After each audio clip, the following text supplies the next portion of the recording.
সৌমি, ও তুমি চলে এসছো? এত লেট করলে তাই আমি রাহুলকে ডাকলাম। এটা কে? এটা আমার বেস্ট ফ্রেন্ড। শোন না, বলছি আমি বাড়ি যাচ্ছি, অনেক রাত হয়ে গেছে। আচ্ছা ঠিক আছে, কাল কিন্তু চলে আসবি। একদম। ব্যাগটা দাও, দাও তোমার ব্যাগটা দাও।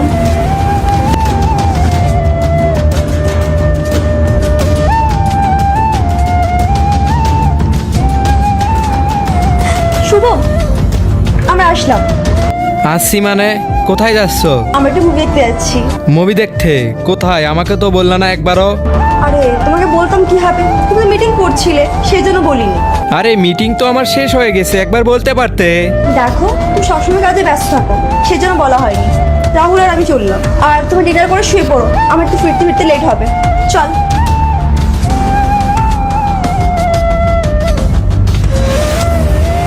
শুভ, কি করছো তোমরা? আমারই বেডরুমে তুমি একটা অন্য মেয়েকে নিয়ে শুয়ে আছো। তুমি এখন কি করছো? তুমি তো বললে লেট করে আসবে। আচ্ছা, আমি লেট করে আসবো আর সেই জন্য তুমি একটা অন্য মেয়েকে নিয়ে শুয়ে থাকবে? আরে ও কোনো অন্য মেয়ে না, ও আমার বেস্ট ফ্রেন্ড, একেবারে ছোটকালের বন্ধু। আচ্ছা, বেস্ট ফ্রেন্ড, তাহলে ওইখানে কি করছে? আরে তুমি তো মুভি দেখতে গেলে না, আমার তো কাজ শেষ হয়ে গেছে, তাই ভাবলাম একা একা রুমের ভিতরে কিভাবে থাকবো, সেই জন্য ওকে ডেকে নিয়েছিলাম। গল্প করছিলাম আর গল্প করতে করতে দুজনে শুয়ে পড়েছিলাম। তা বলে দুজনে একসঙ্গে একটা বেডের মধ্যে শোবে? আরে তাতে কি হয়েছে, আমি বোর হচ্ছিলাম তাই ওকে ডেকে নিয়েছিলাম। মুভি দেখতে দেখতে গল্প করতে করতে ঘুমিয়ে পড়েছিলাম। বেশ, এখানে অবাক হওয়ার কিছু নেই তো। শোনো, বেশি কথা বলো না। বন্ধুত্ব না বন্ধুত্বের জায়গায়, তাও তুমি একটা মেয়েকে নিয়ে রাত্রে শুয়ে থাকবে?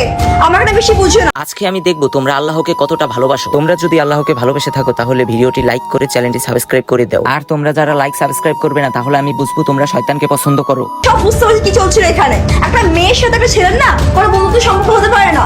আচ্ছা, একটা মেয়ের সাথে একটা ছেলের কখনো বন্ধুত্ব হতে পারে না? তাহলে এতদিন ধরে যে তোমার বেস্ট ফ্রেন্ড তোমার বাড়িতে আসছে, তোমার রুমে আসছে, তখন সেটা বন্ধুত্ব হতে পারে না? তখন সেটা কি? শুভ, ও অনেক ছোটবেলার বন্ধু, আর তুমি কার সাথে কার তুলনা করছো? ও তোমার ছোটবেলার বন্ধু, তাহলে শ্রুতিও আমার ছোটবেলার বন্ধু। আমরা একসাথে বড় হয়েছি। তোমার যেমন খারাপ লাগছে আমারও তেমন সেম খারাপ লাগতো। সত্যি কথা বলো তো, একটা ছেলে আর একটা মেয়ে কখনো বন্ধু হতে পারে না। তুমি নিজে বলেছো এইভাবে, সেই জন্যই বলছি। 2 নাম্বার পার্ট চাইলে কমেন্ট করো।